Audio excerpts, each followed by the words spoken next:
In India, everyone having a bank account that might be savings bank account or fixed deposit account, and accordingly they are earning interest from savings bank account and fixed deposit account. Now the question arises, since they are earning income from those account, whether income tax is payable on such interest income. Hello everyone, my name is Shubroto Jana. By profession, I am a chartered accountant.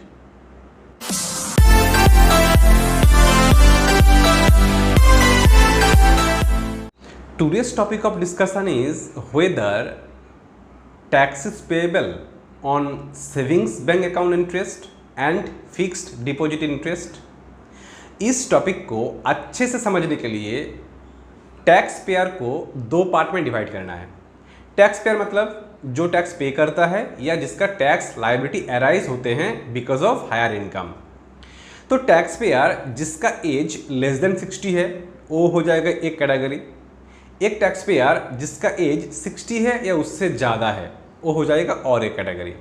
Category 1 जिसका as less than 60 है. तो एक tax payer जिसका as less than 60 है उसका जो total income होता है साल भर में दो पार्ट रहता है. एक सेविंग्स बैंक अकाउंट से इंटरेस्ट आ रहे हैं as well as fixed deposit से इंटरेस्ट आ रहे हैं. Now the question is whether income tax is payable on such savings bank interest as well as fixed deposit interest. Answer is no. Income tax का एक provision है section 80 TTA.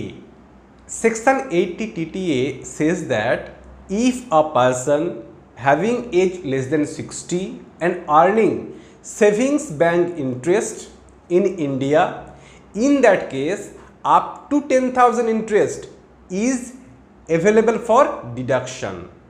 For example, Mr. A जिसका as less than 50 है या less than 60 है, मतलब 60 नहीं हुआ है, उसका साल भर में सेविंग से इंटरेस्ट आया 40,000 रुपीज़.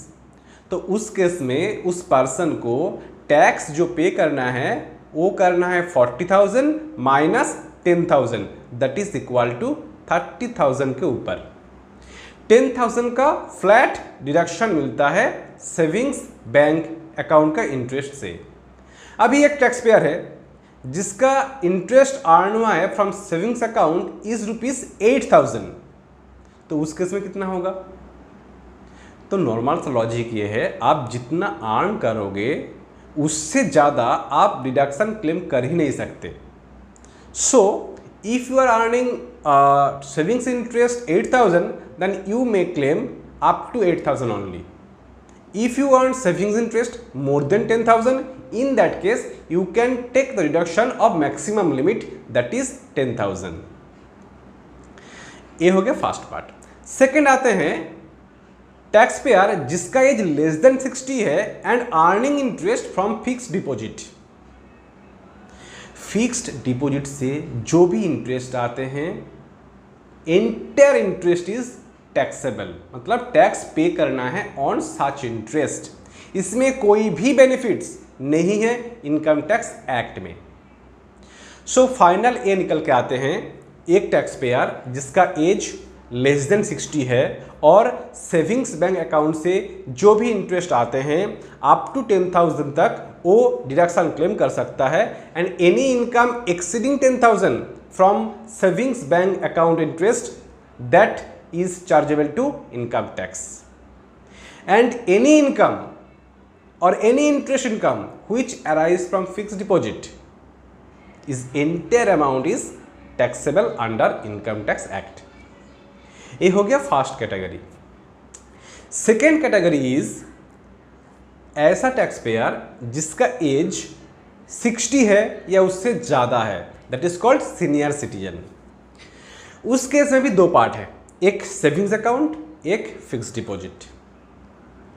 इनकम टैक्स एक्ट में in case of senior citizen कोई भी बाइफर्केशन नहीं किया गया है कि आपका इंटरेस्ट जो अर्न हो रहे हैं सेविंग से या एफडी से. इनकम टैक्स एक्ट में ये माना गया है interest income is interest income that might arise from savings or FD. That means As per Income Tax Act, Section 80 TTB states that if a senior citizen is earning interest from savings or FD, he may claim up to 50,000 as deduction. For example, Mr. A एक senior citizen है जिसने saving से and fix deposit से in total 70,000 का interest earn किए हैं, तो उस केस में 70,000 माइनस 50,000 इज इक्वल टू 20,000 के ऊपर टैक्स पे करना है. Flat deduction is 50,000 is available. In the same way, से फॉर एग्जांपल मिस्टर ए ने इंटरेस्ट इनकम किए हैं 30,000, तो उस केस में कितना मिलेगा डिडक्शन? तो आप जितना इनकम करेंगे उतना ही तो मैक्सिमम मिल सकता है ना. दैट मीन्स 30,000 का डिडक्शन आपको मिल सकता है. ठीक है ना. और एक क्वेश्चन अराइज होता है कि आज की डेट में सेविंग्स अकाउंट में कितना बैलेंस मेंटेन करना चाहिए so that tax liability arise ना हो या टैक्स पे करना ना पड़े. तो इस केस में भी हम लोग ऐसे मान सकते हैं कि एक टैक्स पेयर जिसका एज लेस देन 60 है उसके लिए 10,000 का डिडक्शन जो है वो अवेलेबल है. तो दैट मीन्स एंड मार्केट में जो बैंक में इंटरेस्ट मिल रहे हैं वो है approx 3.5%. So we can calculate it as simple interest. We can calculate it. से